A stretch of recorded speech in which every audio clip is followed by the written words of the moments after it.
Almost forgot. Okay. Hello. Our presentation today will be on dance.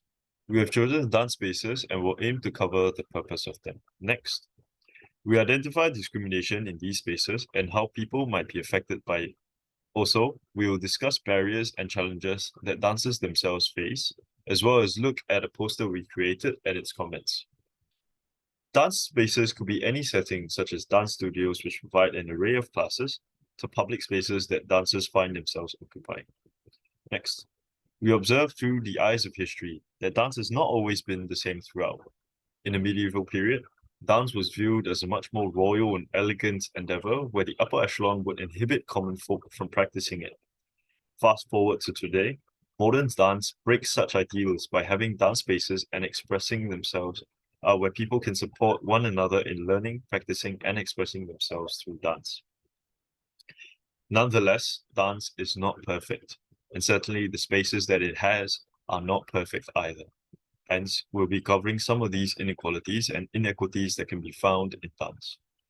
Next, the first form of discrimination is in gender, where although women are predominantly found in dance, this does not stop studies such as Van Dyke's or Oliver and Risner's from showing that there is a disproportionate representation by men in leadership roles or productions. In Singapore, however, the greater problem is that males actually who can dance Go style, which is a more feminine interpretive style of dance, are viewed as more valuable since they can provide some form of extra entertainment value, which is otherwise also a form of novelty. And thus, they might be chosen just to sell more tickets or to increase participation.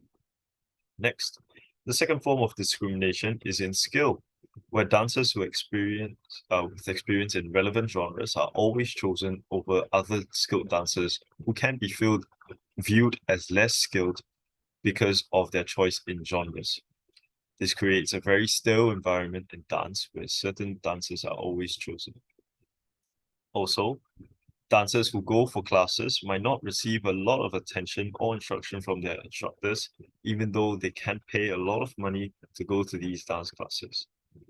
Whereas in public spaces, certain types of dancers look down on other dancers in their skill and might limit the use of these spaces for those dancers who they feel do not deserve them.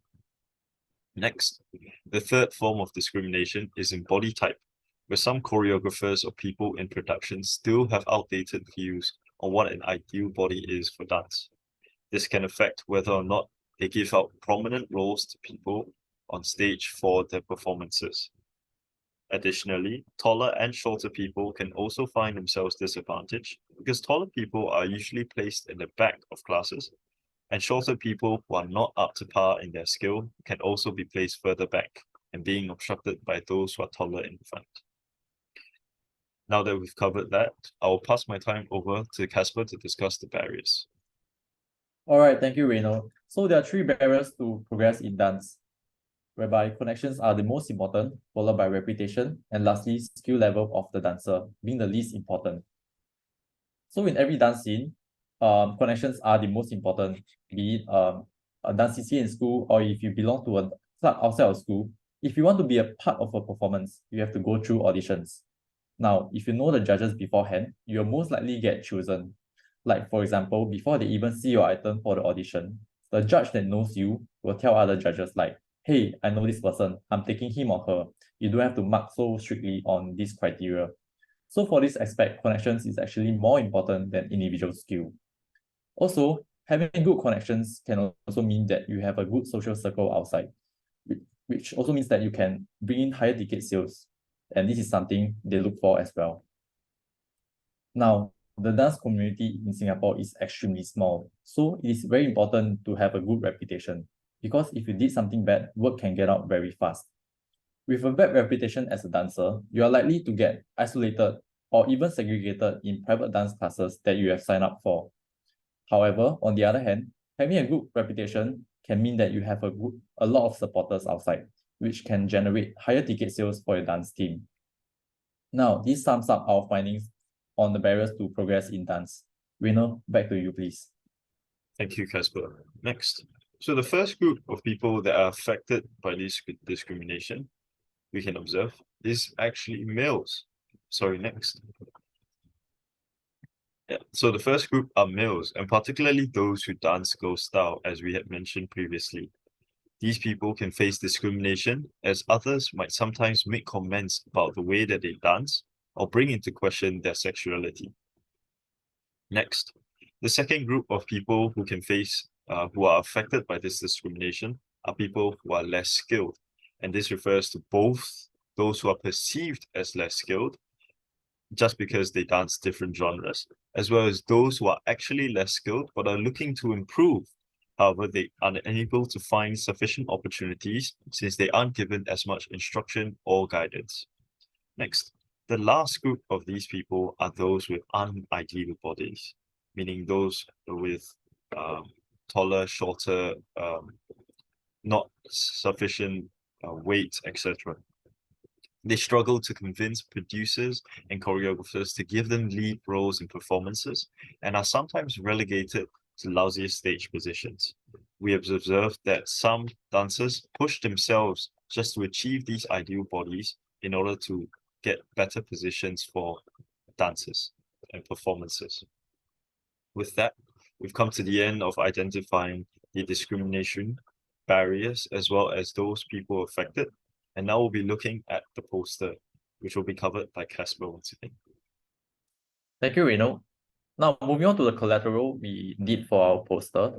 So this actually consists of 3 pages, with the extreme left being the landing page, the middle one being the inequality and inequities in dance as covered by Reinold earlier, and the extreme right page being the barriers to progress in dance as I have covered earlier. So we actually posted on our Instagram account to consolidate feedbacks from our followers. The leftmost picture represents the preview of the overall post. There are 3 pages in total, and you have to swipe left to see the next page. We have also included a caption to prompt discussion from these followers. From the comment section, comments 1 and 2 are quite similar, where they both felt that dance is no longer a female-dominant sport because of other male-dominant genres such as b-boy, hip-hop, and street jazz.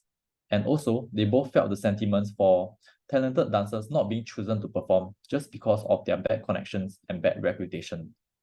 Now, moving on to the third comment. Comment 3 actually state that body type should not be an issue in dance, especially in the current society we live in, where we see people of all sizes dancing together and having a good time together. However, this ultimately depends on the choreographer and director on whether they have a discriminative bias against people of different sizes when they choose the lineup for the dance. For comments 4 and 5 are people that actually wanted to try dance but are afraid to do so. However, they brought up a concerning issue, which is they felt that the dance community is extremely cliquish and exclusive. Based on all these comments, factors such as skill, reputation, or connection are something that people generally agree with. However, gender and body types, we felt that may not be something that is as prevalent, but rather there are underlying discriminatory issues that still exist. Now, we have addressed the inequalities and inequities of dance, but having shared our work on social media made us realize that there are more societal issues at large. Like, for example, if the dance community is so exclusive, how is someone with a bad reputation going to redeem himself or herself? Yes, it can be true that a leopard may never change his spots, but it doesn't mean that it is not perceptive of feedback. There's bound to be toxicity in every sport. So if you can learn to tolerate and accommodate one another, we can be less exclusive and more cohesive as a sport community. With that, we have come to the end of our presentation. Thank you.